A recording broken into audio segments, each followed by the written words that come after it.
My name is Marian Gordon, and long ago and far away at Jefferson Medical College, we were both medical students. Everybody knew Stu Gordon. He's a tall, handsome guy, and he had a personality bigger than Texas. We became friends, and eventually we began dating.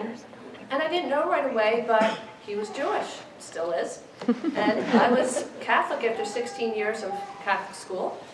But we shared a common bond. We both desperately wanted to be healers. And after, or if you get this wrong, you walk home. How many years of marriage? Okay, 37 years. That's 7 years of my life. We realized that we shared other priorities. Number 1, God. 2, family. And 3, our patients. And both came from very strong families with big influences from our mothers. My mother was my best friend, but I was so fortunate because I also adored my mother-in-law. How many people can say that? My mother-in-law, Bubby, the Buster. Now, you've heard that Stu fixes hips and knees. When people ask what I do, I start out by saying I'm a little less popular than a dentist, and I look into people's souls. Do you have any guesses? Yes, I do colonoscopy and pain-free. Oh. So, more importantly, we've always been pro-life physicians. But a big influence in our lives was our brother-in-law, my sister's husband, Stephen Friend. Maybe you know that name, maybe not. But as a state representative in Harrisburg, Pennsylvania for 16 years, he wrote the first anti-abortion bill, which became law in 1989, the first in our country. Go Stevie. He's given us the courage to go to work and have people throw tomatoes at us and say, he's your brother-in-law? I mean, when I got to medical school, how could somebody taking the Hippocratic Oath not be pro-life? Does not make sense to me, but I'm a slow learner. Anyway, fast forward, life has a way of keeping us humble, and as Dr. Christina Francis already referred, March 15th, our baby boy's here, we had 2 children who are 4th-year medical students. It was match day. And that makes us all a little sweaty, but it's a fun day that you learn where your next chapter will begin, where your residency will be. So it's kind of like the Great Karnak, they hold an envelope up to the head and you find out where you go. So we had Philip at Jefferson in Philadelphia and our daughter Vicky at a DO school, Philadelphia College of Osteopathic. And our plan was to go, open envelope with Phil at 12, Vicky at 1. God had a different plan that day. My husband got up a little earlier than I, and I heard him go up the steps, Mayor, I'm having a stroke. I thought, he's not going to joke about that. I ran down the steps and saw him leaning on the wall, called 911, threw one of the dog's sweaters on and size 3 Tyler pants, got him to the hospital quickly. Thank you God, the CAT scan was clear. The MRI, the MRA, the lumbar puncture. What is this? Is this Guillain-Barré? Is this Lou Gehrig's? No, none of these pictures fit. Final answer was a viral infection of the brainstem, which is command central. So the nerves that feed the head, number 5, this is numb, vestibular or balance center, right arm and leg not working, and he sounds a little like Marlon Brando. But it's all good because we're told that it will probably all come back to normal, so who can complain? And it's given us more time together. 11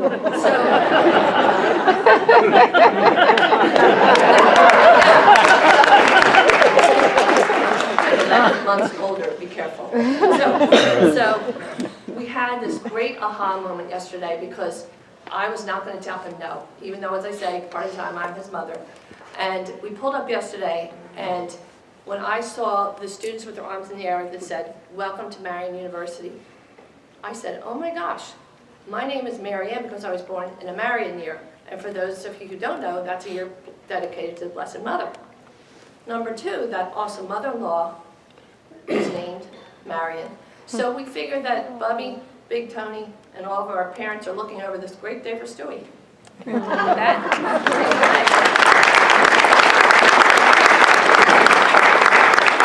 Okay, let's start. Ready? Yeah. Here we go. Okay.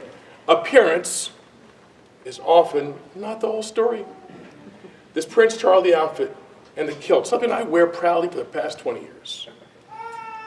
And my strong pro-life commitment probably did not conform to your preconceived notion about Jews' dress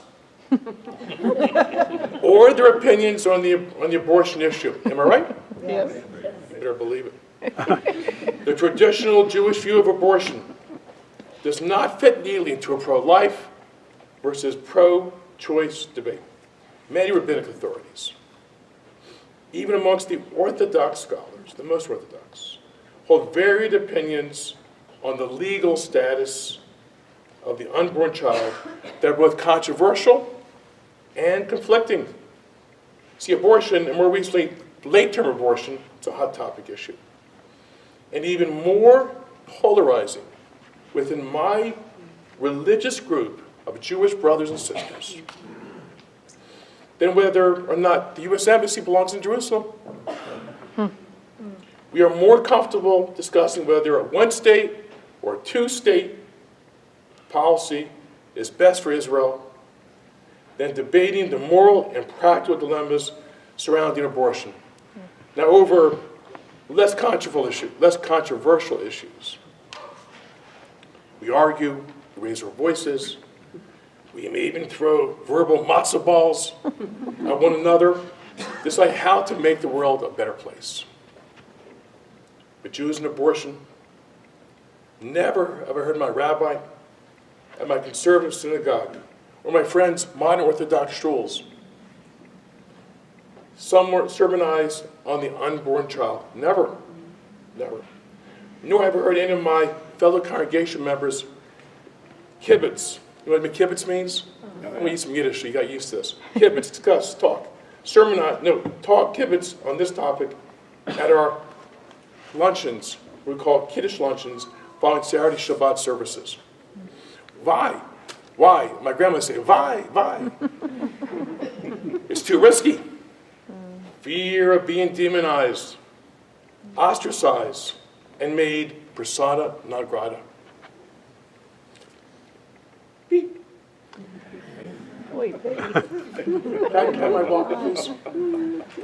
Please let me say now what I have never said before to anyone other to my loving Jewish family. I'm going to stand with some pressure. Here we go. Lock up. Oh, I got it. Yeah. He's a hockey player. Strong. I got that.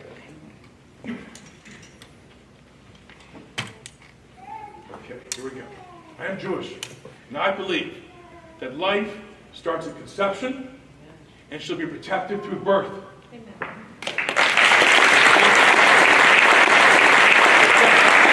Jewish and pro-life, oy vey. Let me hear you say, oy vey. Oy vey. Oh, here we go. Beautiful. Now, beep. Yeah. Let me introduce somebody too who's very special to us and to all of us here today. Cecily Ratman. Here she is. Cecily is the founder and leader of the Jewish pro-life movement in America.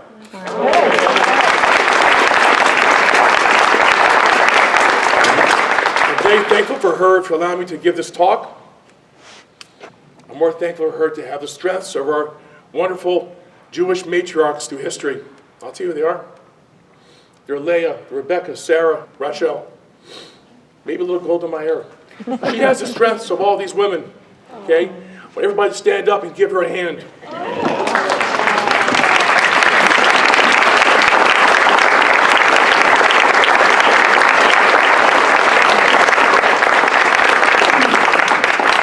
Very special, okay? She's a lone voice in this wilderness of Jewish life, Jewish family. She does every day. Okay, beep. Now I'm going to tell you something very private, my personal story. My personal story to me is something that I've never told anybody outside of my family. In fact, Phil, did I ever tell you my story before 4 weeks ago? No, I never did. It's my son Phil, fourth year med student. He's single. Any girls here want to date him? I'm a yenta. So the point is this, guys. Something happened to me 1 week in my OB-GYN year, 1979, Jefferson, third year, doing my right to clinical rotations. Can everybody hear me, by the way? Mm-hmm. Okay, thanks. So what happened to me that week changed my life. The events of 3 things that happened in 1 week changed my life and changed also how I felt about abortion. Early in the week, I was privileged to deliver 2 beautiful children. All the obstetricians here, wow, you do miracles. To hold that baby in my arms, hold that child in my arms. I was so terrified I was going to drop that poor child. I didn't. But it quivered in my arms. It was life. I knew that was something, I was involved in something so privileged, so special. It was a beautiful day in my life. I went to sleep at 2 o'clock in the morning. Now you guys do that, by the way, you guys and girls.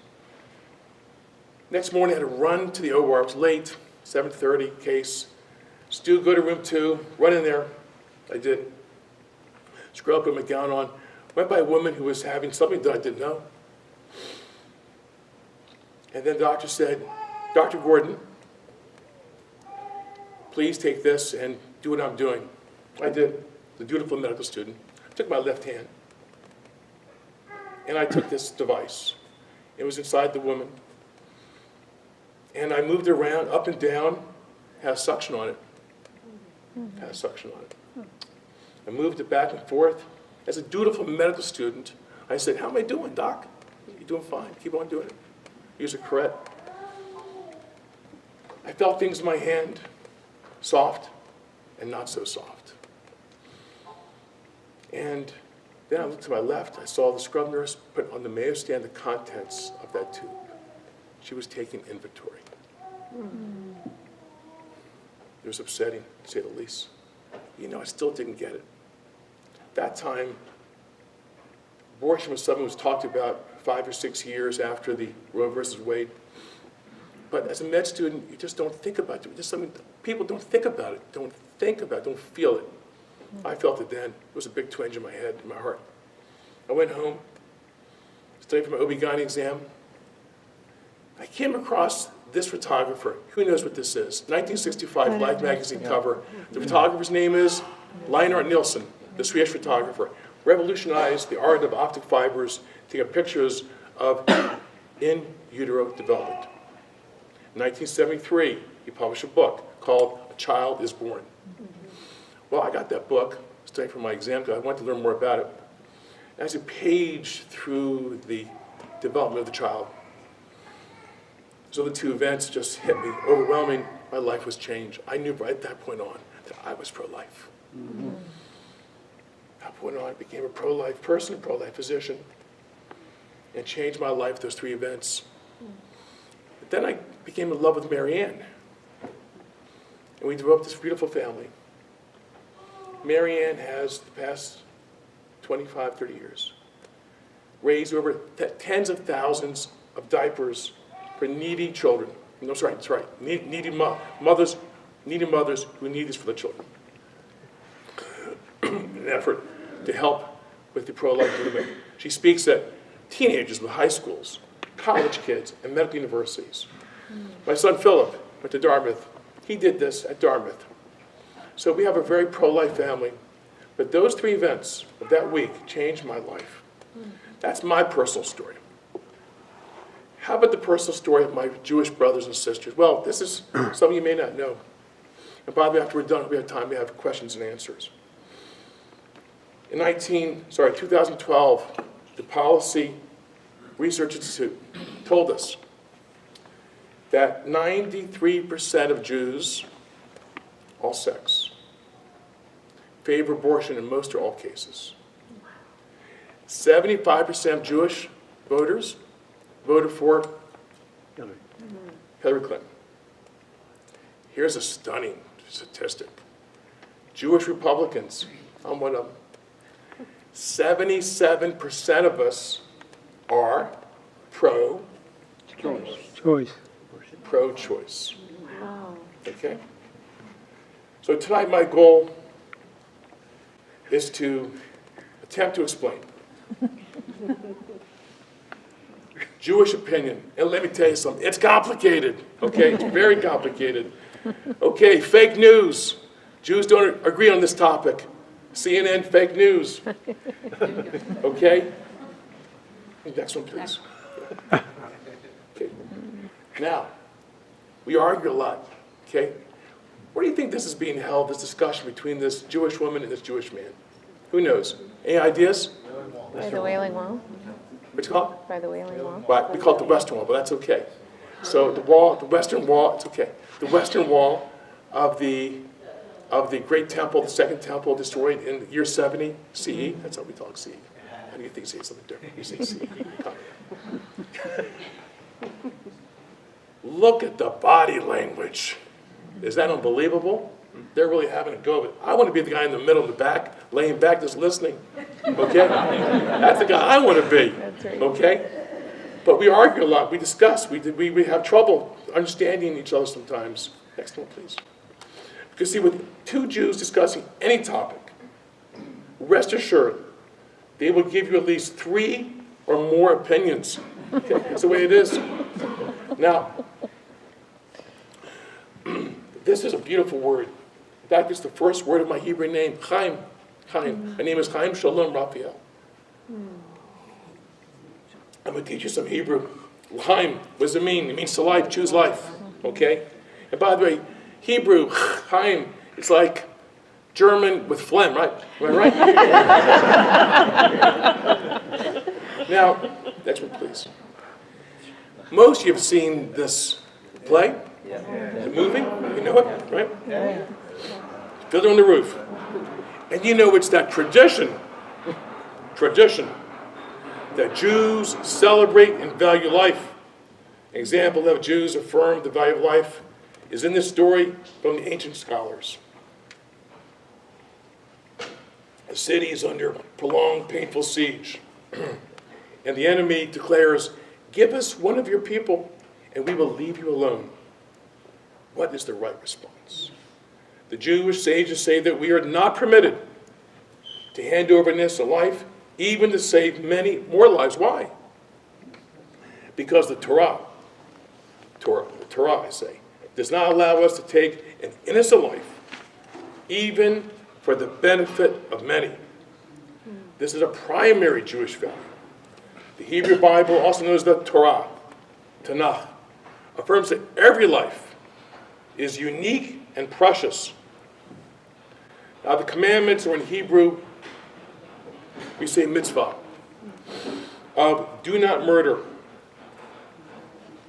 comes from the 3rd law of the 7 Noahide laws, given by Hashem means God, long before the 12 tribes of Israel received the written law of the Torah at the base of Mount Sinai. We were and are commanded to preserve the sanctity of human life, because man is created in the divine image. All human beings contain the likeness of God, and each person contains the soul of the universe. We are taught and believe that when we destroy a single human life, for that person, his universe ceases to exist. Conversely, when we preserve a life, we sustain an entire universe. Judaism does not measure the value of one life versus another.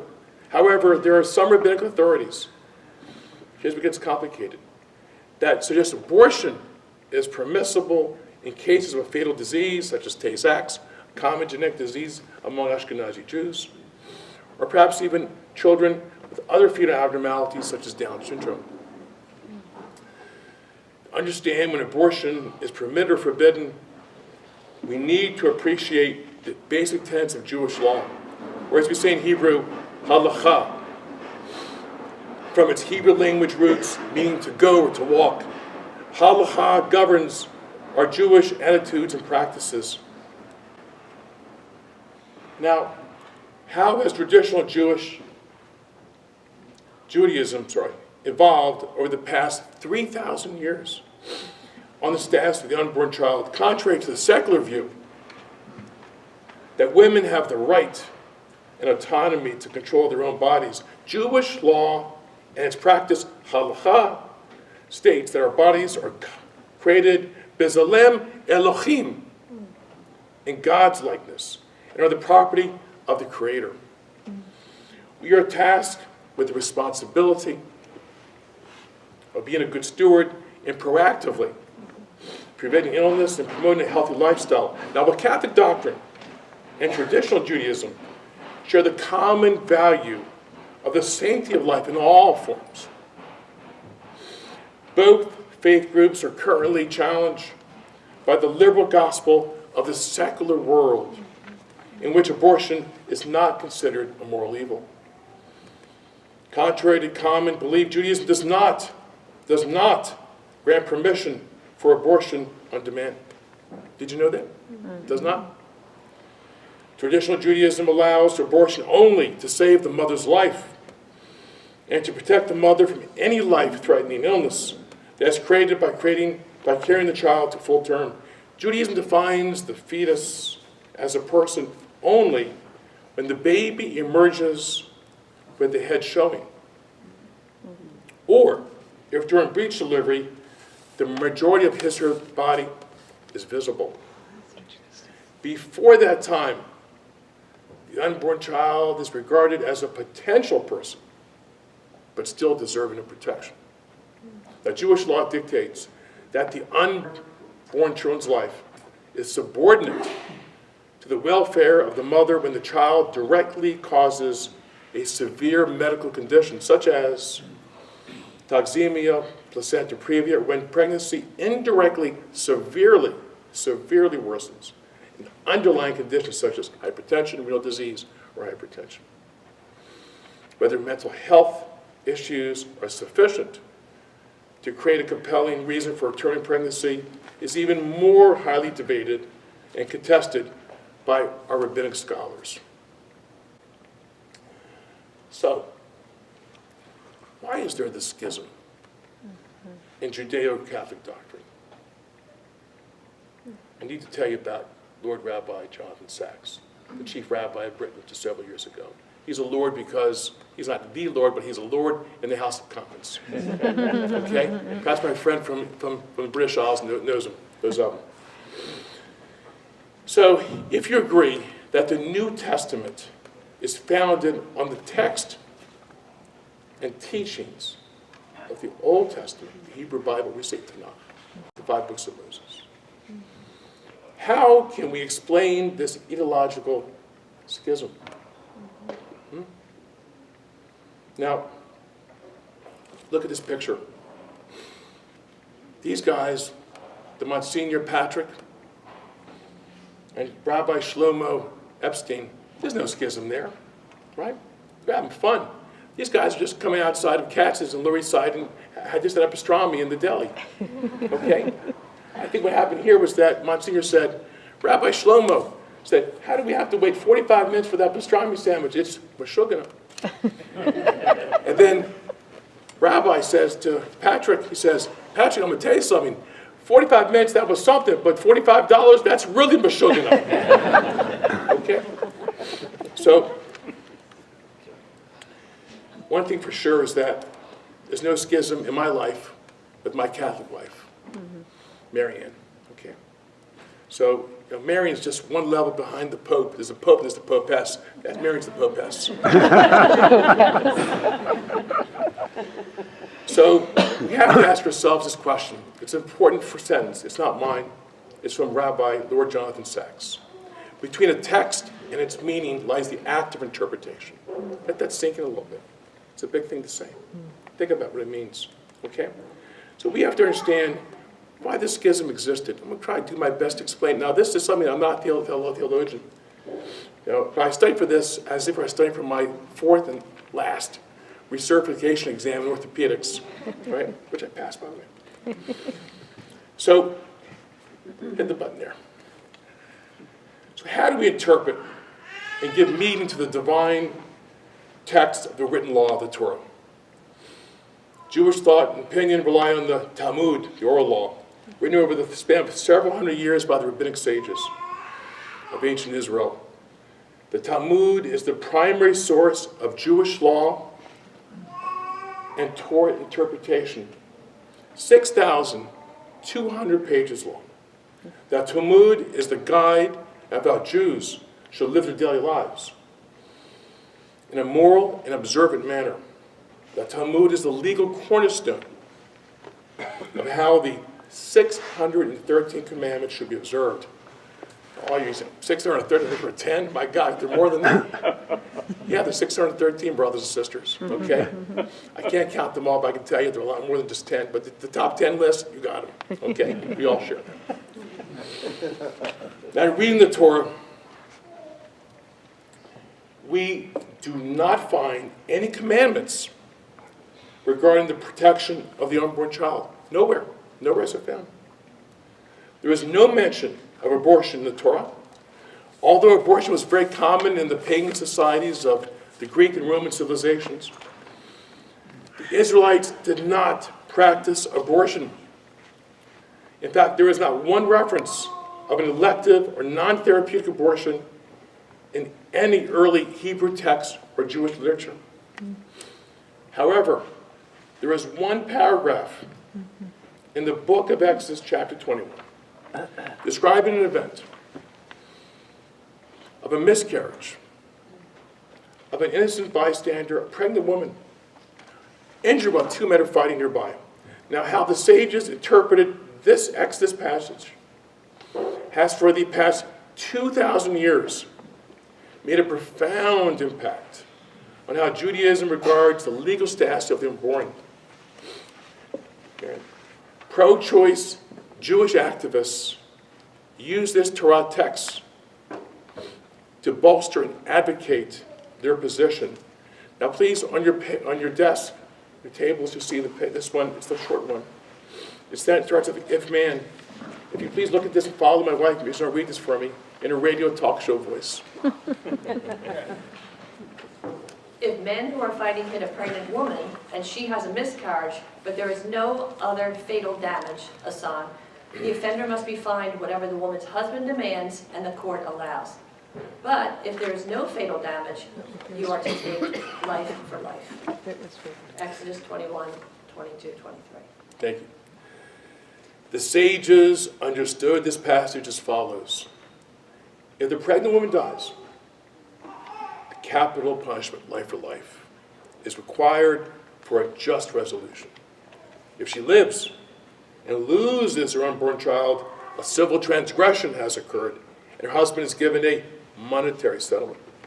According to the interpretation and translation of this text, written in Hebrew, the fetus does not have the legal status of a person.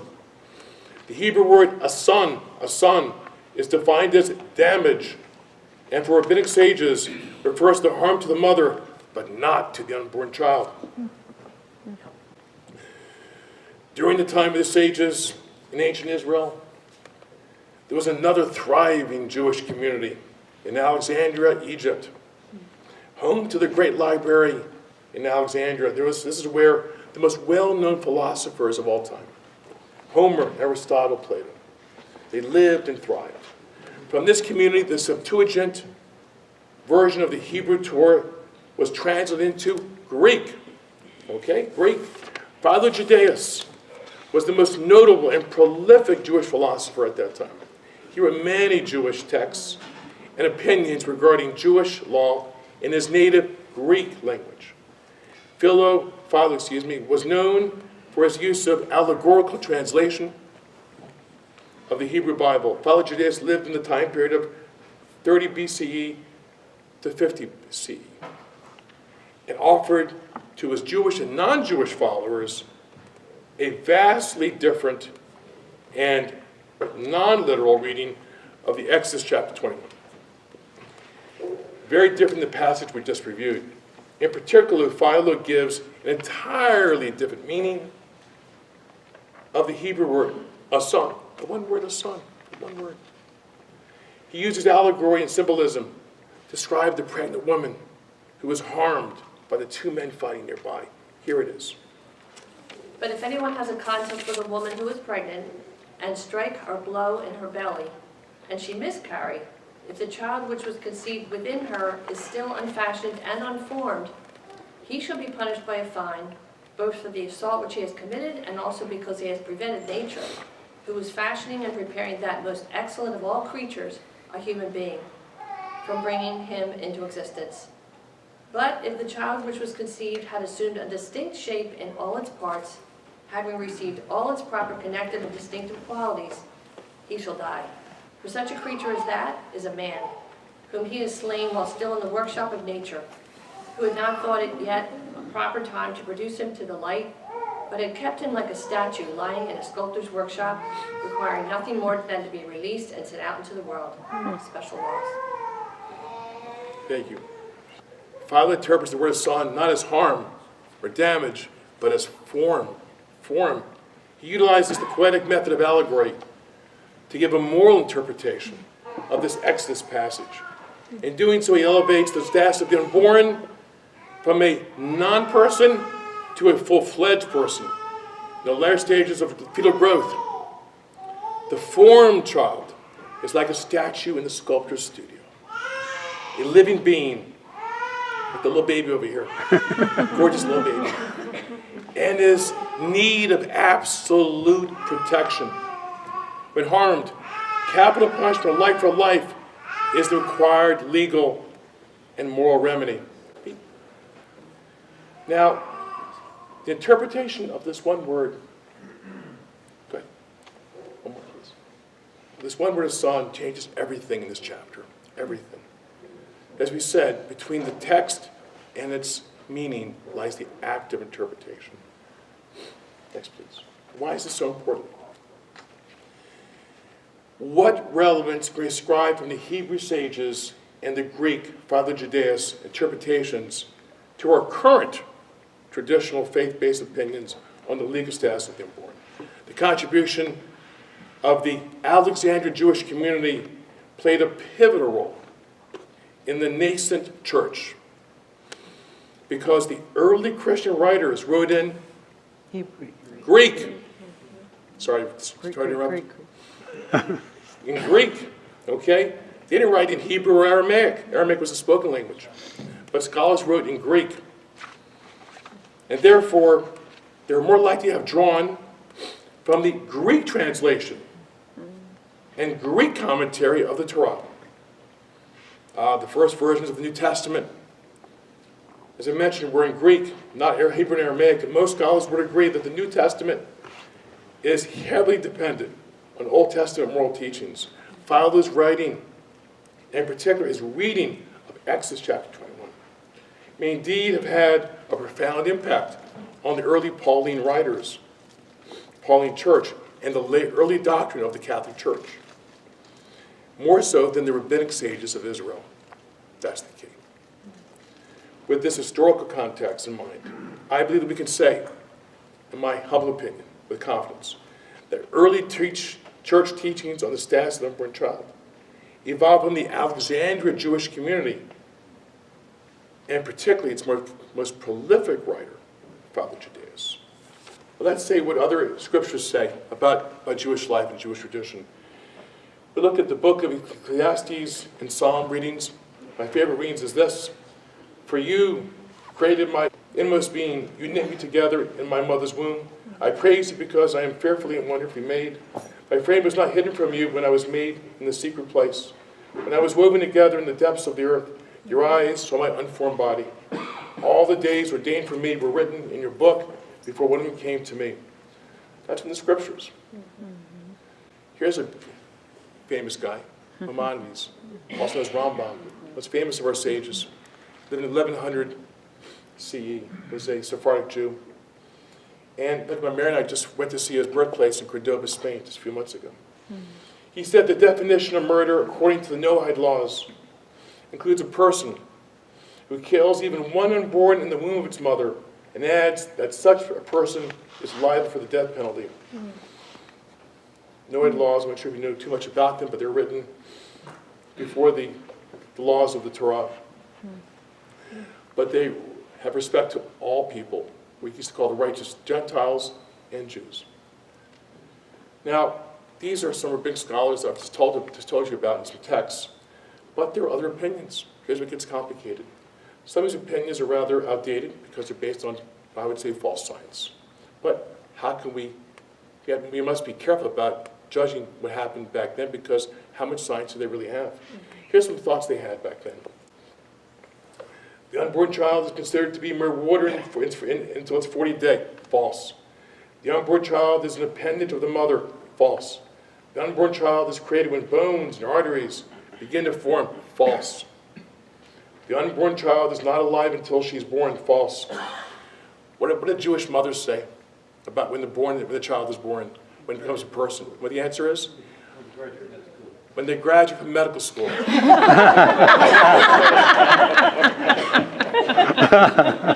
My poor brother and sister. Okay. Now, let's not forget that we only knew so much back then. Well, what's viability mean? Viability now, we know now that your beautiful work you guys do, girls and gals, guys means generic, right? 22 weeks. Is that right? More or less? 22 weeks? Here's a baby girl, 22 weeks old.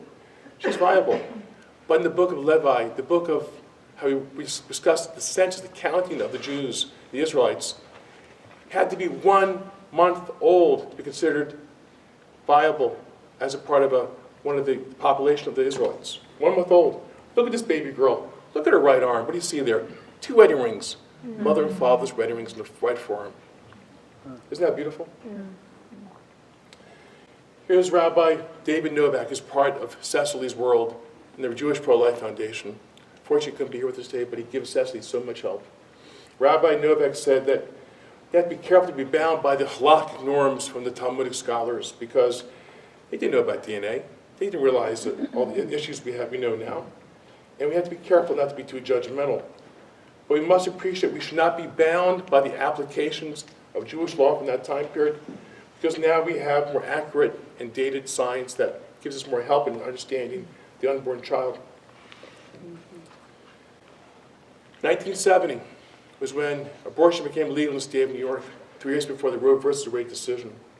There's a very famous rabbi, Slovenchek, who said, "Sometimes we must protest under sacred noble causes. It bleeds my heart that none of the Jewish organizations in New York protested. We are more guilty than other people. We are more shamed than any other generation." Now, folks, you saw what happened several months ago, the new New York abortion law. This is the same state. If you go to the 9/11 memorial, you see on the plaques, you see 11 unborn children are memorialized. The same state. That's quite a contradiction, isn't it? Rabbi Schmierson, to say his name is a blessing. The Rebbe had several 100,000 people at his funeral when he died several years ago. Rabbi Schmierson was a Chabad rabbi. He said to expectant mother in 71, a year after the New York law was passed, he said, "Should there be those who desire to persuade you that God forbid you perform an abortion, tell them that this constitutes deliberate murder of a creature who is yet unable to protect himself from those who seek to murder him." Okay, so there are those rabbinic authorities who really have a different feeling about this than what you hear about mostly today. This is our tradition, particularly in traditional Judaism.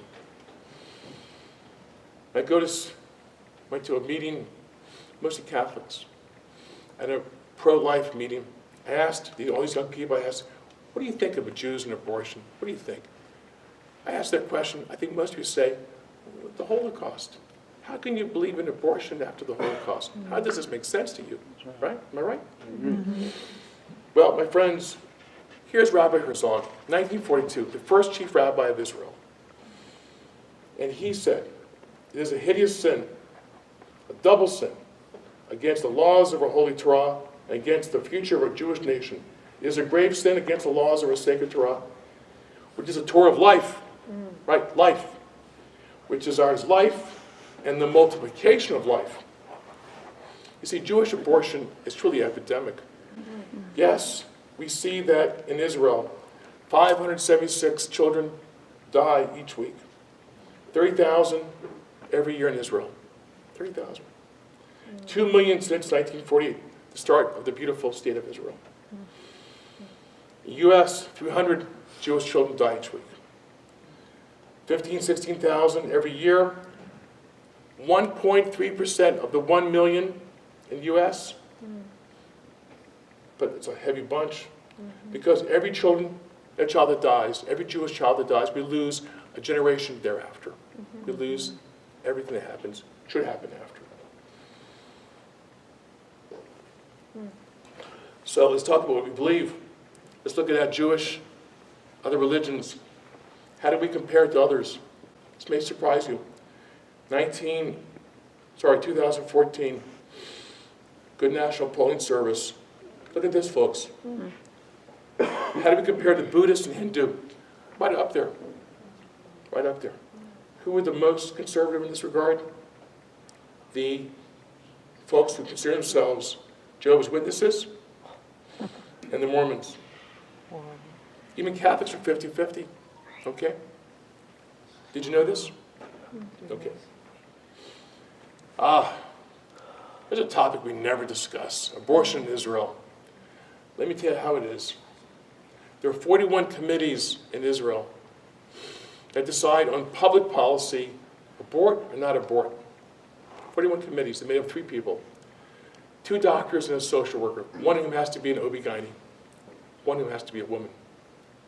They call them termination committees. Okay?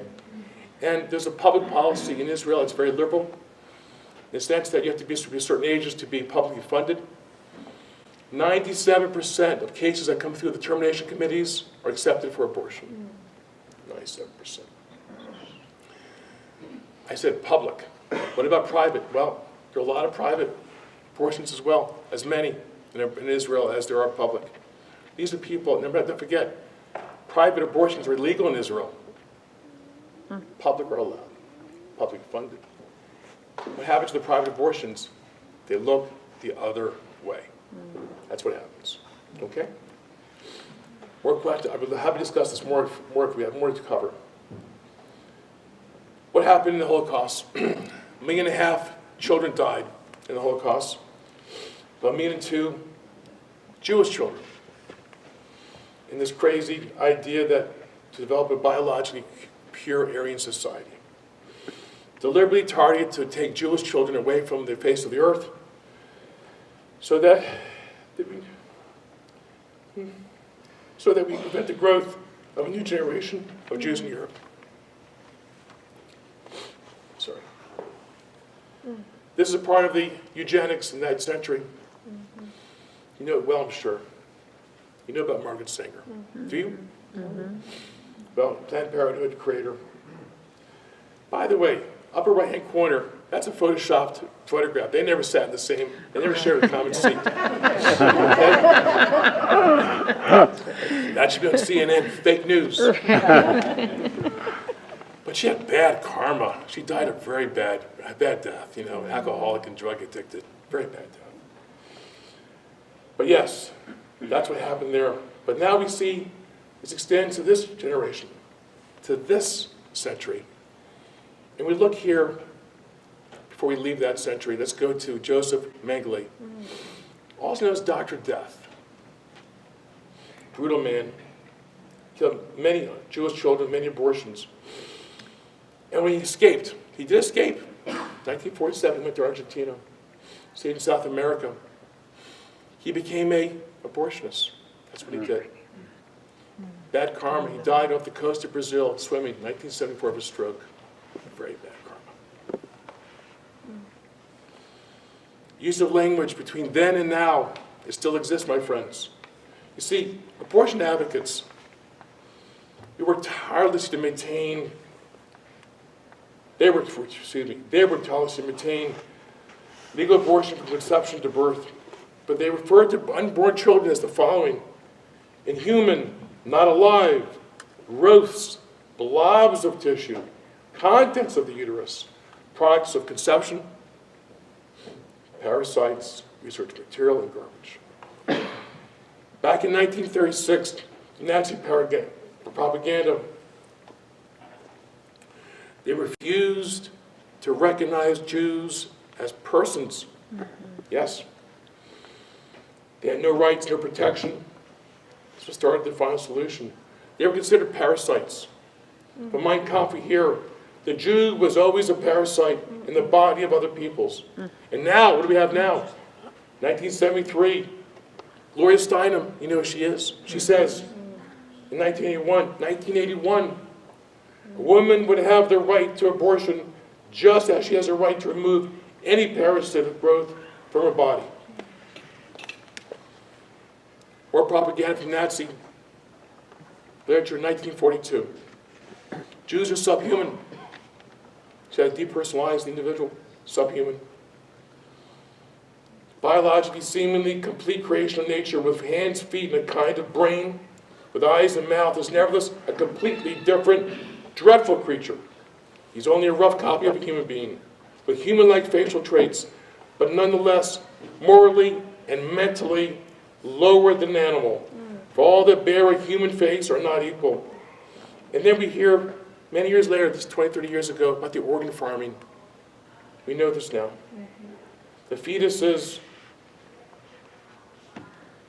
creatures like fish or insects.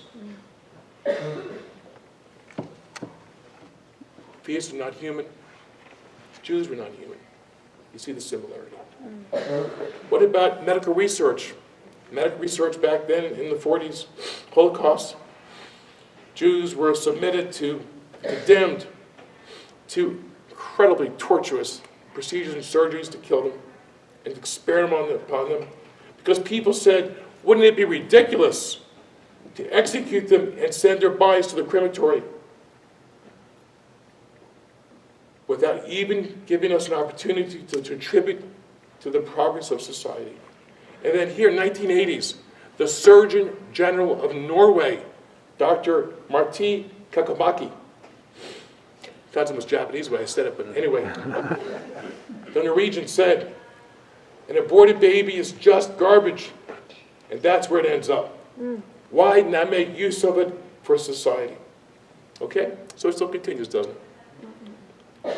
Now, enough dread, enough sadness. Let me give you something beautiful to behold, okay?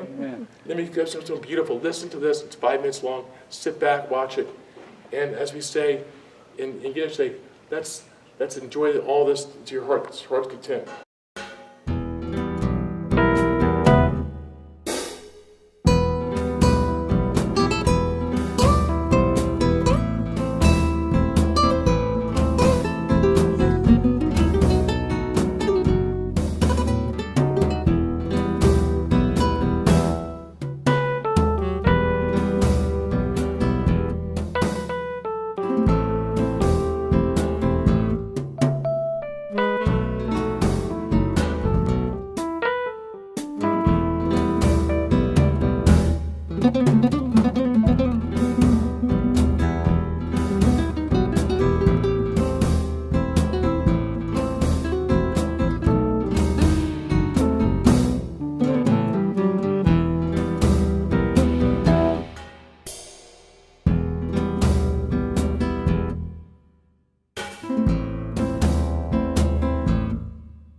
friend Trevor in Ireland. Trevor, take this back. Show this to your Irish, beautiful people. This will convince them. This is the beautiful 4D that we see these days that you guys do, and it really hits home, doesn't it? This is from Dr. Israel Shapar from Tel Aviv, and I think it's a beautiful way to explain and to show mothers pregnant with moon that what's inside you is a real baby, and it looks like the child you're going to see in a few months. So let's talk about where we are today in terms of the Jewish pro-life organizations. The Catholic and Protestant and other pro-life organizations are really well formed. We're not. Cecily is who we are. Cecily is the pro-Jewish life movement in America right now. Okay, so we need a lot of help. We need a lot of development, but we'll get there.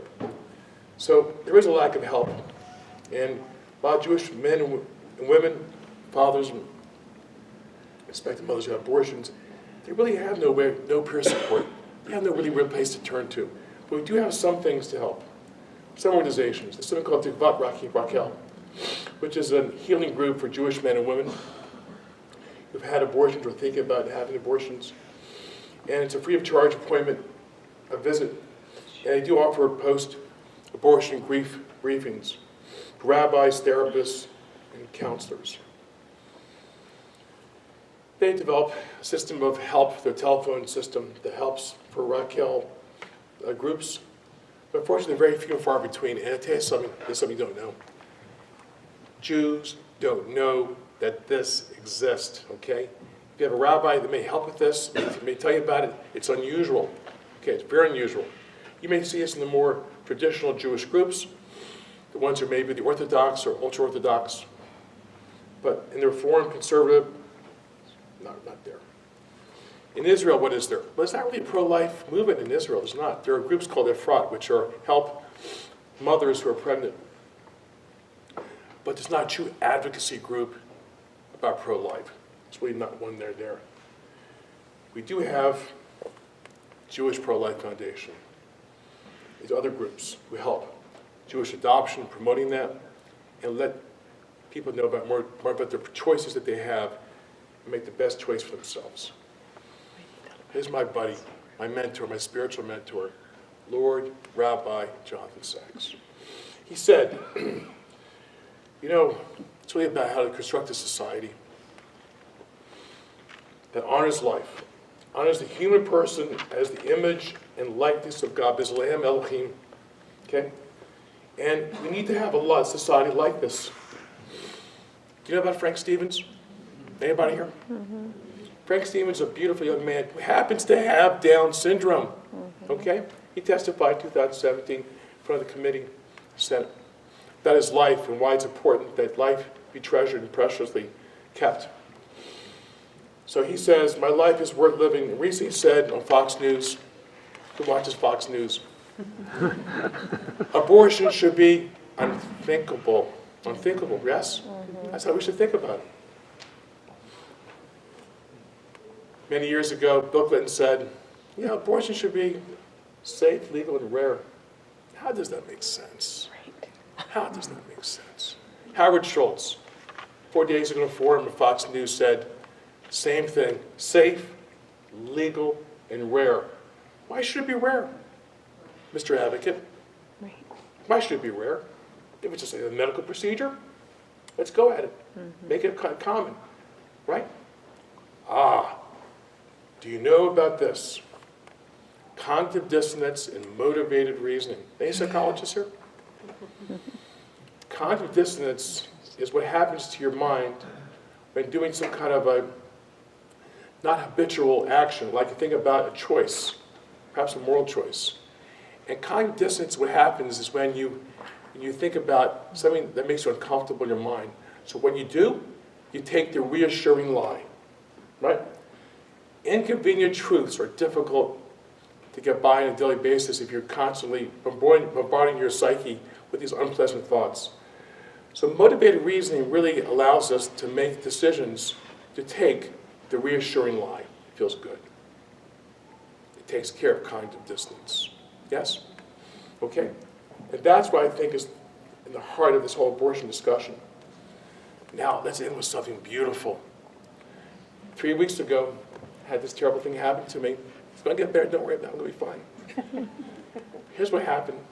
My beautiful baby girl, Victoria. She was in her last phase of pregnancy. She delivered 5 days after I was in the hospital, the same hospital. Here are the fetal ultrasounds of her pregnancy, okay? 5 weeks, baby. 8 weeks, looks like an alien to me. 12 weeks, look at the EKG. Ah, that's a beating heart. 4D ultrasound, second thumb, 20 weeks. And just 3 weeks ago, he delivered this baby boy, 9 pounds, 6 ounces. Here he is, Thomas Joseph.